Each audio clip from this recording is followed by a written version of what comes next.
बहुत स्वागत है बेटा तुहाडा मेरे channel let's learn with easy tricks ते। आपां टर्म 2 ਦੀ ਤਿਆਰੀ ਕਰ ਰਹੇ ਹਾਂ। ਉਸ ਲੜੀ ਦੇ ਤਹਿਤ ਅੱਜ ਆਪਾਂ ਚੈਪਟਰ ਨੰਬਰ 5 ਦੇ ਮੋਸਟ ਇੰਪੋਰਟੈਂਟ ਕੁਐਸਚਨਸ ਨੂੰ ਸੋਲਵ ਕਰਾਂਗੇ। ਵੀਡੀਓ ਦੇ ਨਾਲ ਬੇਟਾ ਸਟਾਰਟਿੰਗ ਤੋਂ ਲੈ ਕੇ ਐਂਡ ਤੱਕ ਬਣੇ ਰਹਿਣਾ ਹੈ। ਸਾਰੇ ਸਮਸ ਨੂੰ ਸੋਲਵ ਕਰਨਾ ਹੈ ਕਿਉਂਕਿ ਇਹ ਬੇਟਾ ਮੋਸਟ ਇੰਪੋਰਟੈਂਟ ਸਮਸ ਚੱਕੇ ਆ ਮੈਂ, ਤੇ ਜੇ ਇਹਦੀ ਵੱਧ ਤੋਂ ਵੱਧ ਤਿਆਰੀ ਕਰੋ, ਸਾਰੇ ਸਮਸ ਨੂੰ ਸੋਲਵ ਕਰਕੇ ਦੇਖੋ। ਠੀਕ ਹੈ ਜੀ। कुछ क्वेश्चंस रिपीट होंगे, वो आप उदों छड्ड दांगे। ठीक है, क्योंकि बहुत सारे क्वेश्चंस मैं इकट्ठे किए हैं इंपॉर्टेंट वाले। देखो first question 2 7 12 and so on, तो ये आप किन्नवीं टर्म पता करनी है? 10th term. पंजाबी तो इत्थे लिखा हुआ है ना 10वां पद पता करो, इंग्लिश के की लिखा होगा फाइंड 10th टर्म। तो इस तरह का क्वेश्चन बेटा किस तरह करना है? आप सब तो पहला लिखोगे ए किन्नी है 2, ए मतलब फस्ट टर्म। डी का फॉर्मूला की होंदा है A2 माइनस A1, मतलब दूजी रकम दे विचों पहली रकम माइनस करनी है। किन्ना आ गया अपने को डी 5, तो एन किन्ना दिता होया 10, क्योंकि आप 10वीं टर्म पता करनी है। तो टर्म वाला फॉर्मूला किहड़ा? जनरल टर्म वाला AN is equal to A plus N minus 1 D। जिन्नियां वैल्यूज़ पता है बेटा सारियां भरो। A हैगा 2, N हैगा 10 तो D हैगा 5। 10 चो बेटा एक माइनस करांगे, किन्ने रह जाणगे? 9। पहला मल्टीप्लाई हुंदी है 9 5 45, 45 दे विच 2 ऐड करांगे, ये आ जाऊगा 47। तो 10th टर्म किन्नी आ गई अपने कोले? 47। नैक्सट क्वेश्चन देखो, एक AP दिती हुई है 3 8 13 18, तो कहते इसका केड़ा पद 78 है? Which term of this AP is 78। तो इस सम नूं करदे हां 3 8 13 18, ये लिखते लिखते उन्हें पूछा है कि विच टर्म इज 78। तो जो बेटा इस तरह का क्वेश्चन हो कि AP लिख के आपको पूछा हो भी की कोई रकम दे के आपको पूछा हो कि AP दे विच आउंदी है या किन्नवें नंबर पर आउंदी है, तो उन्होंने स्टार्ट किवें करना है बच्चे? आपने लैट कर लेना है कि जिहड़ी उन्हें टर्म दी है वो nth प्लेस पर आउंदी है, मतलब वो एक जनरल टर्म है, वो लास्ट टर्म है, वो AN टर्म है। ठीक है, तो उन्होंने मान लेना है कि जिहड़ी 78 है वो nth टर्म है। हुण आपां नूं होर की गिवन है? A हैगा 3 फस्ट टर्म, डी अपने को आ जाएगा A2 माइनस A1, 8 माइनस 3 मतलब 5। तो हुण AN का फार्मूला की होंदा है? A plus N minus 1 D। वो 78 गिवन है। A थोनों पता है, N नहीं पता तो इदां ही लिख लिया, D थोनों पता है। ठीक है जी, हुण इसनूं आपां सॉल्व करना है। N माइनस 1 ते 5 लैफ्ट साइड ते रह जाएंगे, 3 जिहड़ा है राइट साइड पे जाके माइनस हो जाएगा। N माइनस 1 5 इंटू 5, 78 चो 3 घटावांगे बच्चे, किन्ना आ जाऊगा? 75। हुण N माइनस 1 दे नाल जिहड़ा 5 है उन्हें दूसरे पासे डिवाइड हो जाना है, घटा लो, ये आ जाएगा 15। तो N किन्ना आ जाएगा बेटा? जिहड़ा माइनस 1 है इन्हें भी राइट साइड जाके प्लस होना है, तो N किन्ना आ गया? 16। पूछा कि सी कि 78 किन्नवीं टर्म है, तो आप लिख लाँगे कि 78 इज 16th टर्म। पंजाबी च लिखोगे 78 जिहड़ा है वो AP का 16वां पद है। ठीक है बेटा, दोनों क्वेश्चन समझ आ गए। हुण नैक्सट क्वेश्चन करते हैं। हाँ जी, तो थर्ड क्वेश्चन हैगा बेटा AP गिवन है अपने को 8 3 माइनस 2 एंड सो ऑन। पूछा कि है इसके पहले 22 पदों का जोड़ पता करो। Find sum of first 22 terms. तो इत्थे आपां की पता करना है जी? जोड़। सब तो पहला की लिखते होंगे?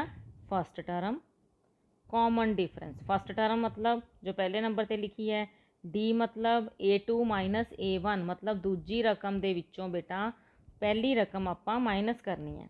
3 चों 8 माइनस करांगे, किन्ना आ जाऊगा? 5। तो निशानी कादी लगेगी? माइनस दी, वड्डे अखर दी। ठीक है, एन कितना गिवन है आपां नूं 22 तो आपां पता की करना है सम ऑफ 22 टर्म्स। तो पहला एस एन का फार्मूला लिखो N over 2 A plus N minus 1 D. Formula बेटा साफ सुथरा लिख के आना पेपर दे विच, फिर फार्मूला लिखण दे भी मार्क्स हुंदे ने। ठीक है, ये गल नहीं भुलनी कि आपां फार्मूला सारा क्लीयरली लिखना है। हुण देखो जो जो आपां नूं पता है पुट करांगे। किन्ने दा सम करना है 22 टर्म्स का। एन की जगह 22, ए की थां आपां पुट करना है जी 8, 22 माइनस 1 डी जिहड़ा है वो नैगेटिव है तो इस करके उन्होंने आपां ब्रैकेट दे विच रखांगे। ठीक है, नैगेटिव टर्म ब्रैकेट च। देखो बाहर वाला 2 ते 22 दोनों कट रहे हैं, कितना आंसर आ गया 11। इन्हों गुणा करोगे दोनों रकमां नूं कितना आ गया 8 दूनी 16, 22 चो 1 घटाया 21, बाहर गुणा कि हो रहा है माइनस दे 5। हाँ जी 21 नूं 5 नाल गुणा करो कितना आ गया 105, किहड़ी निशानी नाल आऊगा माइनस। हुण 105 दे विचों 16 घटा लो बेटा, इत्थों हसल लओगे 15 चो 6 गए 9 ते 9 चो 1 गए 8। ठीक है जी, इत्थे आ गया अपने कोले 89। हुण 99 नूं आपां 11 नाल गुणा करना है, ये आंसर कितना आ जाएगा। देखो जो किसी भी रकम नूं 11 नाल गुणा करनी हुंदी है तो जिवें आपां 99 नूं करनी है तो उहदे 9 वाली जगह छड्डती, दोबारा 99 लिख लिया तो इहनूं जोड़ लो, ये सीधी 11 नाल गुणा हो जाती है। तो ये अपने को आ गया आंसर 979। ठीक है बेटा, क्लीयर हो गया है सम। नैक्सट सम करते हैं। नैक्सट जिहड़ा क्वेश्चन है ए पी गिवन है -5 -1 3 7 एंड सो ऑन। तो आपां लिखना है सिर्फ वह पहला पद ते सांझा अंतर। ठीक है, ए ते डी। तो बेटा देखो ए किन्ना है, फस्ट टर्म किन्नी है माइनस दी 5। डी का जो तुसी हमेशा प्रॉपर फार्मूला लिख के सॉल्व करोगे कदे भी गलती नहीं होगी। A2 किन्ना है अपने को -1, फिर माइनस की निशानी है, देखो यही माइनस की निशानी आप इत्थे चक्की है। A1 किन्ना है -5, उन्होंने ब्रैकेट च रखांगे क्योंकि दो निशानियां इकट्ठियां हो गई। -1 + 5 हो जाएगा, नैगेटिव नूं नैगेटिव नाल मल्टीप्लाई करोगे प्लस, प्लस दे 5 चो 1 घटाया 4, निशानी काहदी लगेगी जी प्लस की। तो आपां ए भी फाइंड कर लिया तो डी भी फाइंड कर लिया। ठीक है, ये तो सौखा क्वेश्चन सी। अगला हैगा AP दे 4 पद लिखने हैं, 4 टर्म्स लिखनिया ने। पहले 4 पद ए दिता होया थोनों -1 तो डी दिता होया 1/2। तो की लिखना है बेटा आपां, जिहदी फस्ट टर्म माइनस का 1 है तो कॉमन डिफरेंस 1/2 है, उस AP दे पहले 4 रकमां लिखनिया ने। तो बच्चे ए बराबर -1 पहली रकम तो हो ही गई है ना, तो यदा मतलब आपां तो सिर्फ 3 ही लिखनिया ने। तो A2 की हुंदी है जदों आपां पहली रकम दे विच सांझा अंतर जोड़ दिंदे आ, कॉमन डिफरेंस जोड़ दिंदे आ। तो ये ओवर भी 1 लिख लो, बटरफ्लाई मैथड लगा लो। पहला इधर गुणा फिर इधर गुणा फिर इन्हां दी आपस च गुणा। ठीक है, ये आ गया -1/2। हुण आपां लिखना है A3 किमें आऊगा, देखो AP ऐ चलती हुंदी है ना, A1 A2 A3 and so on. A1 तो पहली रकम होगी गिवन सी, तो A2 किमें आऊगा जदों आपां इस पहली रकम दे विच D प्लस कर देंगे। फिर A3 किमें आऊगा जदों आपां A2 दे विच D प्लस कर देंगे। ਇਹਦਾ मतलब हरेक पिछली रकम दे विच जदों D प्लस करते हैं, सांझा अंतर प्लस करते हैं तो नैक्सट रकम आ जाती है। ठीक है, हुण देखो A3 कढ़ लिया ना मैं, किदां इनू आप फॉर्मूला लिख दिंदे पहला जी, ज़्यादा क्लीयर नहीं हो रहा। देखो A3 की लिखोगे जदों आपां A2 दे विच D ऐड कर देंगे। A2 किन्नी फाइंड की है माइनस दी 1/2, D किन्नी है प्लस दी 1/2, फिर ये तो कैंसल हो गए एक दूसरे नाल, आंसर कितना आ गया 0। तो A3 किन्नी आ गई 0, ये A2 सी। हुण आपां फाइंड करना है A4। तो A4 किमें आऊगी जदों आपां A3 च D ऐड कर देंगे। A3 किन्नी कड्ढी है 0, D किन्नी है 1/2, 0 दे विच आपां 1/2 ऐड करांगे, आंसर कितना आऊगा 1/2। तो फस्ट 4 टर्म्स ऑफ AP दे क्योंकि जिहड़ा आंसर है बेटा बहुत ध्यान नाल लिख के आना है, उई हवा च नहीं छड्ड के आउणा आंसर नूं। जो पुछिआ उहनूं प्रॉपरली लिखना है, फिर तुहानूं फुल मार्क्स मिलणगे। तो AP दे पहले 4 पद किहड़े किहड़े ने बेटा? A किन्ना सीगा? -1। A2 किन्ना आया है? -1/2। A3 किन्ना आया है? 0। A4 किन्ना आया? 1/2। ठीक है बेटा जी, ये समझ आ गए। हुण आपां नैक्सट सम ते चलदे हां। हाँ जी, देखो ये बहुत सारे सम ने, जिहड़ा कोई रिपीट होऊगा वो आपां छड्ड दांगे। फस्ट देखो AP गिवन है 5, 9, 13 ऐदां करते हुए कहते इहदा 10वां पद लिखो, 10th टर्म लिखो। तो ये A किन्नी है बेटा? 5। D किन्नी है? A2 - A1। 9 - 5 मतलब 4। N किन्ना दिता होया आपां नूं? 10। तो फाइंड करना आपां 10th टर्म। तो पहला AN का फार्मूला लिखांगे, A + N - 1D। तो A किन्ना है? 5। N हैगा 10। D हैगी है 4। 10 चों 1 घटावांगे 9। 9 नूं 4 नाल पहला मल्टीप्लाई कर लो, 9 चौका 36। 36 ते 5 किन्ने हो गए बेटा जी? 41। तो यदा आंसर किन्ना आएगा? 41। हाँ जी, तो नैक्सट क्वेश्चन हैगा इहदा सैकेंड पार्ट। AP है 9, 12, 15 एंड सो ऑन। पुछया भी इसका nवां पद पता करो, मतलब nth टर्म। तो A किन्ना है बेटा? 9। D किन्ना है अपने कोले? A2 - A1। 12 - 9, 12 चो 9 माइनस किते 3। तो N किन्ना है? वो N ही है, क्योंकि nth टर्म कही है। तो N किन्ना दिता होया? N। तो nth टर्म फॉर्मूला लिखो, A + N - 1D। वैल्यूज़ भरो। N की कोई वैल्यू है ही नहीं, क्योंकि आप nth टर्म ही फाइंड करनी है। D की वैल्यू 3। हुण इहनूं सॉल्व किवें करना है? एवें ब्रैकेट खोलो, 3 नूं N नाल मल्टीप्लाई किया 3N, 3 नूं -1 नाल मल्टीप्लाई किया -3। हुण 9 प्लस दा 3 माइनस दा किन्ना आऊगा? प्लस दा 6 + 3N। तो ये होगी बेटा तुहाडी nth टर्म। ठीक है जी। नैक्सट सम, जिहड़ा इहदा नैक्सट सम है वो पिछली शीट 'च आ गया सी, इस करके मैं उस पर लाइन लगा दी। उस तो अगला सम है, हेठां दित्तियां AP विच किन्ने पद हन? ये 2 क्वेश्चनस ने बेटा। एक क्वेश्चन मैं करवा रही हाँ, एक क्वेश्चन तुहाडा एज ए होमवर्क है। तो कॉमेंट सैक्शन दे विच जरूर दसना भी तुहाडे तो ये सम सॉल्व हो गया। ठीक है, तो इसका फस्ट पार्ट करते हैं। AP है 7, 13, 19 ते 100। पुछया है कि किन्ने पद ने? लास्ट ते 205 भी लिखा हुआ। मीनस तुहानू गिवन है A, D,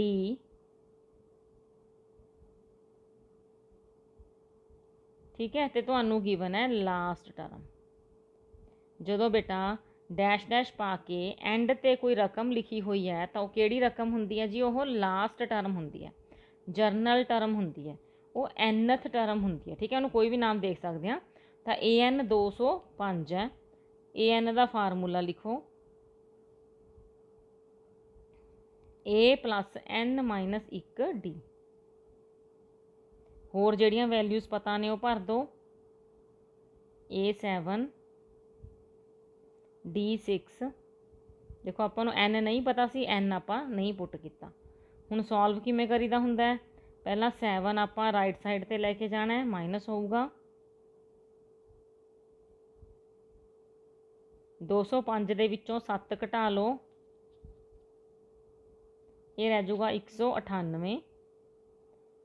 जिहड़ा 6 मल्टीप्लाई हो रहा है वो राइट साइड ते जाके डिवाइड हो जाएगा, इनू घटाओ। तो N किन्ना आ जाएगा बेटा? 33 + 1। आ -1 है जिहड़ा दूसरी साइड जाके प्लस हो जाएगा। तो N अपने को आ गया बेटा जी 34। तो आप कहांगे इस AP दे 34 पद हैं। AP has 34 terms. यही पूछा सी भी किन्नियां टर्म्स ने, तो आप दसता कि इस AP दियां 34 टर्म्स ने। ठीक है बेटा जी, ये समझ आ गया तुहानू सम। हुण इहदा जिहड़ा सैकेंड पार्ट है उहनूं तुसीं खुद सॉल्व करना है। ठीक है, हुण आपां नैक्सट सम करदे हां। हाँ जी, तो नैक्सट सम है बेटा दिस वन। AP है 21, 18, 15 एंड सो ऑन। पुछया कि इसका किन्नवा पद -81 है। इस दे नाल ही ये पता करो कि कोई पद सिफर है। इंग्लिश दे विच जे आपां इहनूं पढ़ीए तो उन्हें पुछया कि विच टर्म इज़ -81, किन्नवी रकम है जिहड़ी ओह -81 है। एंड आपां ये भी पता करना है कि if there any term which is 0, भी कोई यह जी रकम भी है जिहड़ी सिफर है। तो इहनूं सॉल्व करदे हां बेटा आपां। सेम प्रोसैस उदां ही चलेगा। आपां नूं -81 पुछया उन्हें, इहनूं आपां लैट कर लांगे कि यह nth टर्म है। लैट कर लो, लैट मनो an किन्ना है -81। an का formula a + n - 1 d। a की वैल्यू 21, n सानू नहीं पता, d की वैल्यू तो d हुंदा बेटा a2 - a1। जदों आपां 18 दे विचों 21 घटावांगे तो छोटी रकम दे विचों वड्डी रकम घटा रहे हैं। 21 चों 18 गए 3, निशानी काहदी आएगी माइनस दी। बराबर किन्ना है -81। सब तो पहला आपां जिहड़ा है 21 है इनू राइट साइड ते लैके जाना। दोनों नैगेटिव ने तो प्लस होणगे। ठीक है जी, हुण n - 1 जिहड़ा -3 है उहदे नाल डिवाइड होएगा। दोनों नैगेटिव कट गए। 3 दे टेबल के उपर 102 नूं कट्टो। n की वैल्यू कितनी आ जाएगी 34 + 1 कितना आ गया जी 35। तो जिहड़ा -81 उन्हें पूछा सी बेटे वो किन्नवा पद है 35वां। इंग्लिश की लिखोगे -81 इज़ 35th टर्म। ठीक है बेटा, क्लीयर है सामने। ये हुणे ने अगे भी पूछा सी कि इस दे नाल पता करो भी कोई पद सिफर है। इसे AP चों ने पूछा सी भी कोई पद सिफर है। आपां लैट कर लैंदे आ, लैट nth टर्म इज़ 0। तो nth टर्म 0 है तो इत्थों n आऊगा, पता लग जाऊगा किन्नवी रकम सिफर हैगी। हाँ जी, ए किन्ना सी, ए सीगा अपने कोले 21 ते डी सीगी -3।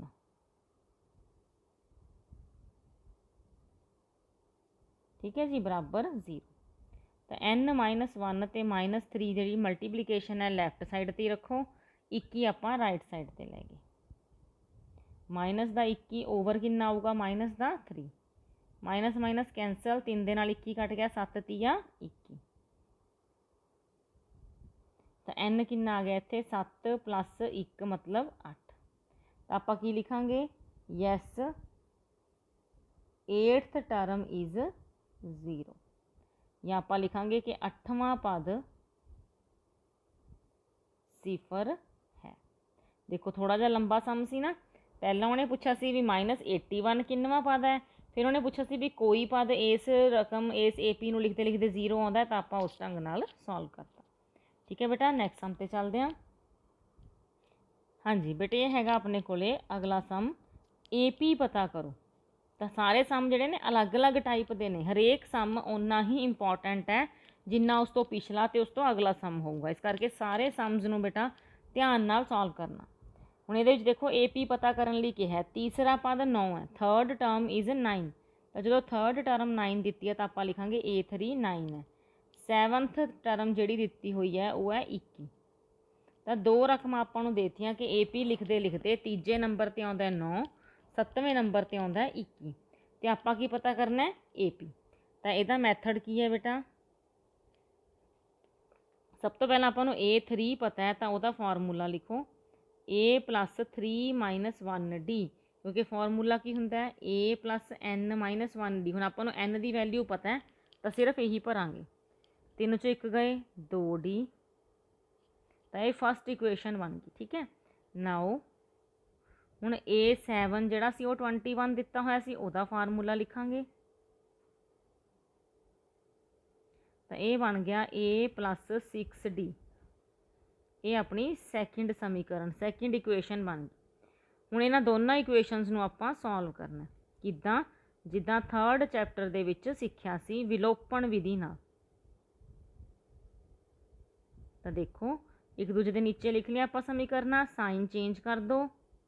a ਕੈਂਸਲ ਹੋ ਗਈ, 6 ਚੋਂ 2 ਘਟਾਵਾਂਗੇ 4d, 21 ਚੋਂ ਆਪਾਂ 9 ਘਟਾਵਾਂਗੇ ਆ ਜਾਊਗਾ 12। ਤਾਂ ਇੱਥੇ d ਕਿੰਨੀ ਆ ਜੂਗੀ ਆਪਣੇ ਕੋਲੇ 12/4 ਮਤਲਬ 3। ਤਾਂ d ਦੀ ਵੈਲਿਊ ਆ ਗਈ 3। ਇਹਨੂੰ ਕਿਸੇ ਵੀ ਸਮੀਕਰਨ 'ਚ ਪੁੱਟ ਕਰੋਗੇ ਆਪਣੇ ਕੋਲ a ਦੀ ਵੈਲਿਊ ਆ ਜੂ। ਮੈਂ ਕਹਿ ਰਹੀ ਹਾਂ ਕਿ ਮੈਂ 1 'ਚ ਪੁੱਟ ਕਰ ਰਹੀ ਹਾਂ, ਉਹ ਹੈਗੀ ਆ a + 2d = 9। a + 2d = 9। ਤਾਂ ਜਿੱਥੇ d ਬੋਲਿਆ ਮੈਂ ਉੱਥੇ 3 ਪੁੱਟ ਕਰਤਾ। 3 ਦੂਣੀ 6। ਤਾਂ ਇਹ ਕਿੰਨਾ ਆ ਜੂਗਾ 9 - 6 ਮਤਲਬ 3। ਤੁਹਾਡੇ ਕੋਲ ਹੁਣ a ਵੀ ਹੈ ਅਤੇ d ਵੀ ਹੈ। ਲਿਖਣਾ ਕੀ ਸੀ? AP। ਤਾਂ AP ਕੀ ਹੋਊਗੀ? ਫਸਟ ਟਰਮ ਕੀ ਆਉਂਦੀ ਹੁੰਦੀ ਹੈ? a। ਸੈਕਿੰਡ ਟਰਮ ਕੀ ਆਉਂਦੀ ਹੁੰਦੀ ਹੈ? a 'ਚ ਆਪਾਂ d ਜੋੜਨੀ ਹੈ। ਤਾਂ d ਕਿੰਨੀ ਆਈ ਸੀ? 3। 3 ਦੇ ਵਿੱਚ 3 ਜੋੜੋਗੇ 6। ਅਗਲੀ ਰਕਮ ਕੀ ਹੁੰਦੀ ਹੈ? A2 ਦੇ ਵਿੱਚ d ਜੋੜਨੀ ਹੈ। 6 ਦੇ ਵਿੱਚ 3 ਜੋੜੋਗੇ 9। ਇੱਦਾਂ ਇਹ ਸੋਨ ਪਾ ਦੇਣਾ ਹੈ। ਆਪਣੀ AP ਲਿਖੀ ਗਈ। ਠੀਕ ਹੈ ਬੇਟਾ, ਇੰਨਾ ਕਲੀਅਰ ਹੋ ਗਿਆ। ਇਹਦੇ ਵਿੱਚ ਫ਼ਰਕ ਕੀ ਸੀ ਕਿ ਆਪਾਂ ਨੂੰ 2 ਅਲੱਗ-ਅਲੱਗ ਟਰਮਸ ਦਿੱਤੀਆਂ ਹੋਈਆਂ ਸੀ ਜੋ AP ਦੇ ਕਿਤੇ ਵਿੱਚ ਵਿਚਾਲੇ ਆਉਂਦੀਆਂ ਸੀ। ਤਾਂ ਉੱਥੋਂ ਆਪਾਂ ਕੀ ਕੀਤਾ, ਦੋਨੋਂ ਜਿਹੜੀਆਂ ਕੰਡੀਸ਼ਨਸ ਸੀਗੀਆਂ ਉਹਨਾਂ ਨੂੰ ਯੂਜ਼ ਕਰਕੇ 2 ਇਕੁਏਸ਼ਨਸ ਬਣਾ ਲਈਆਂ 1 ਐਂਡ 2। ਫਿਰ ਇਹਨਾਂ ਨੂੰ ਇਸ ਤਰ੍ਹਾਂ ਵਿਲੋਪਨ ਵਿਧੀ ਦੇ ਨਾਲ ਹੱਲ ਕਰ ਲਿਆ। d ਦੀ ਵੈਲਿਊ ਆਈ, ਫਿਰ ਉਹਨੂੰ ਦੂਸਰੇ 'ਚ ਪੁੱਟ ਕੀਤਾ, a the value I, then ਆਪਾਂ ਨੇ AP ਲਿਖ ਦਿੱਤੀ। ਠੀਕ ਹੈ ਬੇਟਾ, ਜੇ ਸਮਝ ਆ ਗਿਆ। ਇਹ ਬੇਟਾ ਇਸ ਵੀਡੀਓ ਦਾ ਲਾਸਟ ਕੁਐਸਚਨ ਹੈ। ਨੈਕਸਟ ਪਾਰਟ ਦੇ ਵਿੱਚ ਜਲਦੀ ਮਿਲਦੇ ਹਾਂ, ਜਿਹਦੇ ਵਿੱਚ ਹੋਰ ਬਾਕੀ ਜਿਹੜੇ ਇੰਪੋਰਟੈਂਟ ਕੁਐਸਚਨਸ ਨੇ 5th ਪਾਰਟ ਦੇ ਉਹ ਸੋਲਵ ਕਰਾਂਗੇ। ਬਾਏ ਬੇਟਾ।